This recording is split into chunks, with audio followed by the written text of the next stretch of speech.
আমি বলতে চাইতেছি আমি বলতে চাইতেছি যে আমরা প্রবাসী পড়েছি কার জন্য? দেশের ভালোর জন্য। বাবা মা সবার ত্যাগ করে এখানে পড়েছি শুধু সবার ভালোর জন্য।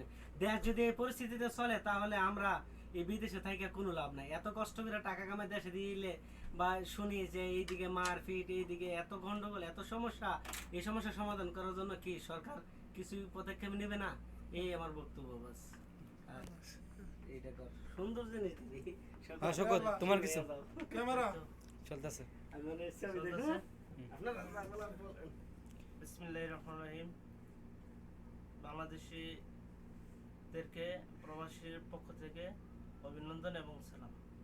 আমি বলতে চাই, আমরা এত কষ্ট করে বিদেশের মাটিতে এসে এত কষ্ট করে আমরা টাকা উপার্জন করে বাংলাদেশকে আমরা রেমিটেন্স পাঠাচ্ছি, কিন্তু এই বাংলাদেশের মধ্যে এত অরাজকতার সৃষ্টি হচ্ছে এবং কি নিজেরকে বিশ্বাস করতে পারছি না, এবং সরকার এ সম্পর্কে তারা কি পদক্ষেপ নেবে। এবং জামাত শিবিরকে বলবো তারা যেন ভালো হয়ে যায়, দেশের মঙ্গলের জন্য কাজ করে। আর ইসলামের বিপক্ষে আমি মন থেকে বলি যে আমার নবী হযরত মুহাম্মদ সাল্লাল্লাহু আলাইহি ওয়াসাল্লামকে যারা কুরুক্তি করে তাদেরকে অবশ্যই বাংলাদেশের মাটিতে এই বিশ্বের মধ্যে তাদেরকে শাস্তি হওয়া উচিত। ধন্যবাদ।